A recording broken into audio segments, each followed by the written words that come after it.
അടുപ്പിച്ച് പൂജ്യത്തിന് മടങ്ങിയതോടുകൂടി 2 ഡക്കാണ് 2 ഡക്കുകളുടെ പേര് ഏറ്റവും കൂടുതൽ തവണ പൂജ്യത്തിന് പുറത്താകുന്ന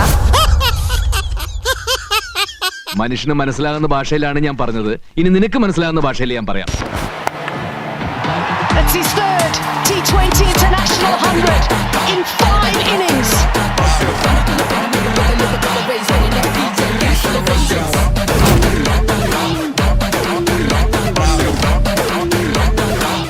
നിന്നെ മനസ്സിലാവുന്ന പറ. നമ്മൾ കരുതിയ പോലെ ചില്ലറക്കാരനല്ലവൻ.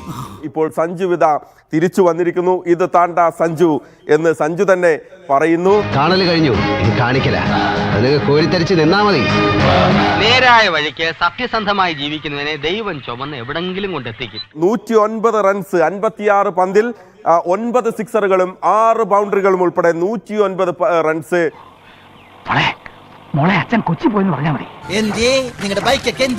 അതിഗംഭീരമായ ഒരു പ്രകടനം. തിലക് വർമ്മയും സഞ്ജു സാംസണും തകർത്താടിയ മത്സരമാണ് ദിവ്യ. ഇവിടെ അളിയനും അളിയനും കൂടി ആകപ്പാടെ കലക്കിയിട്ടിരിക്കുക. എന്താ രണ്ടുപേരും ഉദ്ദേശം? നീ എന്തൊരു വൃത്തിയേടായി കാണിച്ചത്. ഇങ്ങനെ അടിക്കുക, ഇങ്ങനെ അടിക്കണ്ട.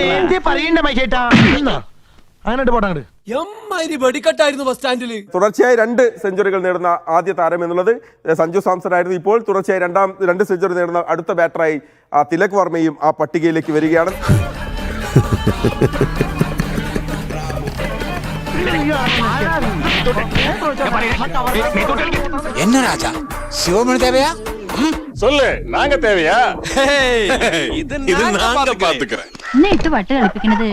എല്ലാവർക്കും രസാണ് ഇവിടെ. പേസ് സ്പിൻ വ്യത്യാസമില്ലാതെ സൗത്ത് ആഫ്രിക്കൻ ബൗളർമാരെ സഞ്ജു തല്ലി പരുവമാക്കുകയായിരുന്നു.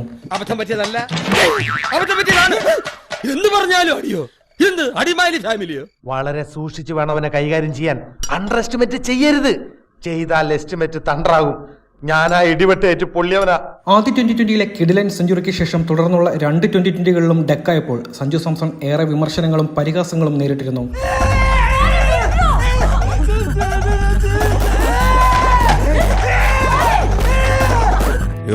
മൂത്ത ഭ്രാന്താണ്. അവസാന 2 മത്സരത്തിലും യാൻസൺ തന്നെയാണ് സഞ്ജു സാംസണെ മടക്കിയിരിക്കുന്നത്. വേണ്ട വേണ്ട.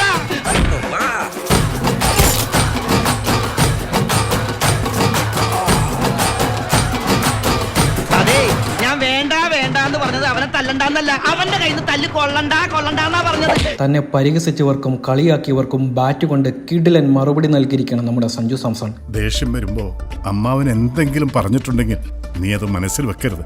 എല്ലാം മോന്റെ നന്മയ്ക്ക് വേണ്ടിയാ. ഈ ജനങ്ങൾ എന്നോടൊപ്പം ഉള്ള കാലം വരെ എനിക്ക്